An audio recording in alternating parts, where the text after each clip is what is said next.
Tablet perdananya Honor setelah comeback, ini dia Honor Pad 9. Tablet yang bakalan main di kelas harga 4 jutaan dan dijualnya pun juga sepaket ya sama keyboard dan stylus. Jadi ya secara konsep udah jelas kalau tablet ini tuh memang vibes-nya kayak berasa buat kerja banget. Walau memang gua sendiri ngerasa tablet ini tuh bisa jadi device entertainment yang oke juga, dan di tablet ini juga punya elemen-elemen tadi ya. Jadi apakah di harga 4 jutaan ini bakal worth it? Kita bahas lengkap di video kali ini. Let's go. Oke, buat kalian yang belum tahu, sama Honor, brand ini tuh dulunya adalah sub-brand dari Huawei yang akhirnya sekarang udah berdiri sendiri. Walaupun demikian, memang secara software atau OS-nya itu namanya Magic OS. Itu masih bisa dibilang kayak mirip banget sama Huawei, kayak masih satu kandungan lah bisa bilang asalnya gitu ya. Beda utamanya ya memang sekarang Honor itu nggak diblokir sama US, jadi masih ada kayak Google Play Store-nya. Jadi bisa dibilang ini kayak alternatif yang menarik ya buat kalian yang suka sama OS atau software-nya Huawei tapi pengen ada Google Services-nya. Jadi udah langsung aja kita bahas detailnya. Oke, dari segi desain, bahasa desain dari Honor Pad 9 ini tuh serba simetris dan minimalis ya. Pas pertama gue notice keluar dari box, tablet ini tuh lumayan tipis ya kalau nggak dipakein case keyboardnya.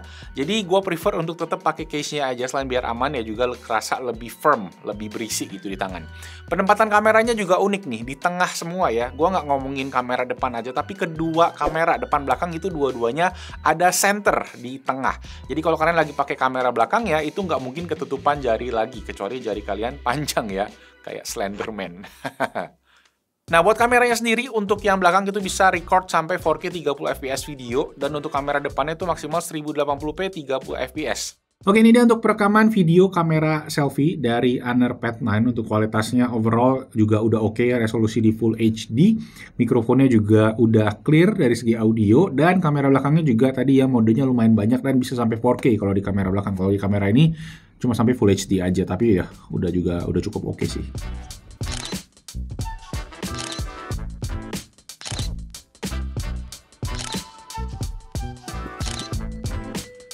Nah, dari segi material sendiri dia pakai full metal yang bikin build quality-nya kerasa solid di tangan ya. Untuk pertombolan standar ada di bagian kiri atas ya. Kita most of the time pakai tablet ini dalam posisi landscape, jadi ya posisi yang standarnya ada di sana harusnya ya lebih natural. Dan keyboardnya sendiri ini nggak ada pogo pin-nya karena keyboard case-nya ini connect pakai Bluetooth ya. Jadi keyboardnya ini mesti dicas terpisah dan pakai kabel USB Type-C juga. Plus ada switch on off di bagian sampingnya. Nah, keyboardnya ini juga nggak punya backlight, jadi lampu LED-nya cuma ada di charging indicator dan ada di caps lock. Dan ngomongin experience ketiknya sendiri, keyboardnya enak ya, touch-nya lumayan gede-gede, jadi kayak berasa kita ketik di laptop keyboard kayak gitu. Lanjut soal audio. Nah, speakernya bisa dibilang banyak di tablet ini ya. Totalnya itu ada 8. Yang biasanya kan tablet itu ada 4 ya, quad speaker. Itu aja udah dibilang banyak. Nah, hal ini bikin suara dari speakernya lumayan menggelegar gitu ya. Di volume 50% aja udah kenceng banget. Clarity-nya masih bisa dijaga, walau gue ngerasa memang suaranya bukan yang the best gitu ya. Bassnya masih kerasa agak tipis, tapi buat harganya sih ini udah masuk ke kategori yang proper lah. Kalian bisa dengerin aja nih suaranya. No matter where I hide, you got me sleep deprived.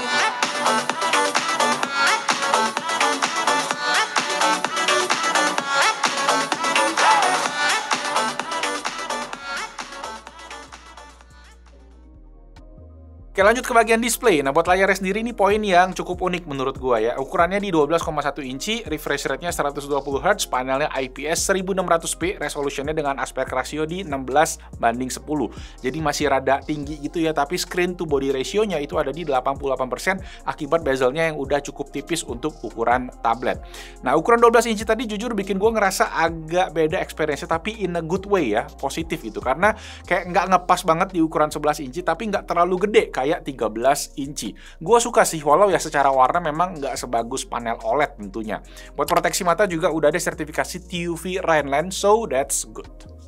Nah, untuk layarnya sendiri ini panelnya glossy ya, bukan panel matte. Jadi kalau kalian buat pakai untuk gambar, sebaiknya nyari anti gores yang kayak paper fill gitu ya, paper matte lah istilahnya, biar nggak meluncur gitu, fan stylusnya nggak licin. Sayangnya gua nggak dikirimin stylusnya, jadi nggak bisa sharing gimana rasanya gambar pakai tablet ini. Padahal katanya ini udah support palm rejection juga selama pakai pen bawaannya atau Honor Choice Pencil namanya. Nah, buat yang penasaran sama tablet ini juga ada aplikasi gambarnya atau enggak kayak di Huawei, namanya itu GoPaint ya. ya.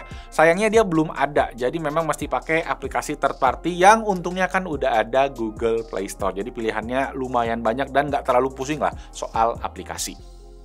Walau ya kalau ada Procreate bakalan seru banget sih. Ya itu urusan Google sih ya kalau kayak gitu.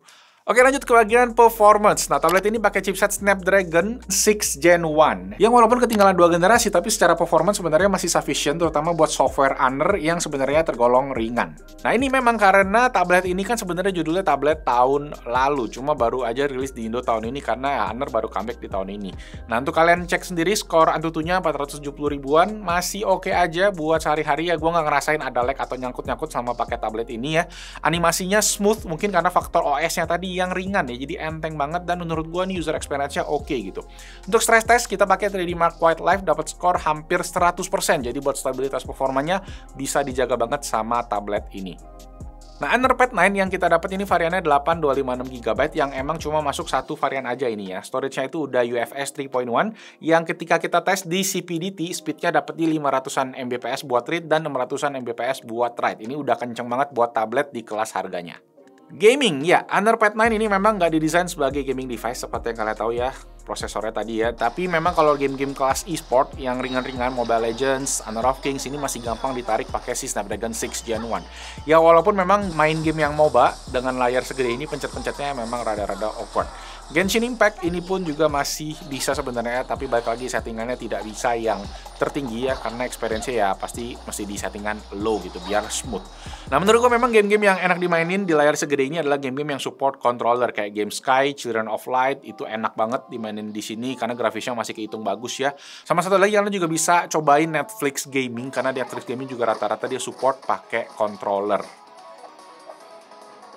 Lanjut kita ngomongin softwarenya, yang mana tablet ini pakai UI Magic OS sudah versi yang ke-8, 8.0, dan yang gua rasain ini softwarenya memang beneran software tablet ya, bukan software HP yang diakal-akalain dikedein biar cocok sama layar tablet gitu. Buat multitasking ini banyak banget, mode-modenya udah nyaman banget, kayak ada split screen, floating app juga bisa semua, dan yang gua notice adalah OS-nya itu kayak nggak suka killing task di background gitu ya. Jadi misalnya kalian udah buka file yang udah lama ditinggalin, itu ketika kita balik lagi ke sana tuh sat-sat banget, smooth banget, nggak pakai nunggu dia ngeload lagi.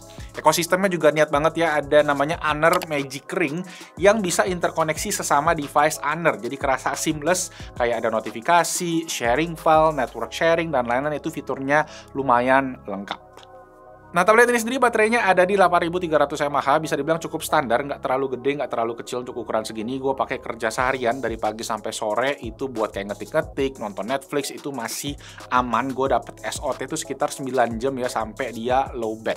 Dan untuk ngecasnya sendiri, dari 0 sampai 100% sekitar 2 jam, pakai charger 35 bawaannya yang masih ada di dalam box. Jadi gue udah pakai tablet ini memang untuk kerja sehari-hari, mostly yang ringan-ringan kayak research, ngobrol sama ChatGPT ya, nulis script, dan so far multitaskingnya itu smooth banget, bisa floating app sampai 2 tab. Walau sayangnya memang WPS nih, banyak yang suka nanyain ya. Di sini memang belum yang PC level, jadi masih yang versi mobile. Nah, ini mungkin bisa jadi deal breaker buat kalian yang pengen pakai tablet ini sebagai desktop atau laptop replacement. Tapi buat gue sendiri, karena memang gue kerjaannya mostly di aplikasi kayak Google Docs yang berbau dengan Google, justru gue sebenarnya ngerasa oke-oke aja sih gitu ya, karena ya balik lagi udah ada Google service-nya, dimana kalau pakai ya kakaknya mungkin tidak bisa dan ribet gitu kan.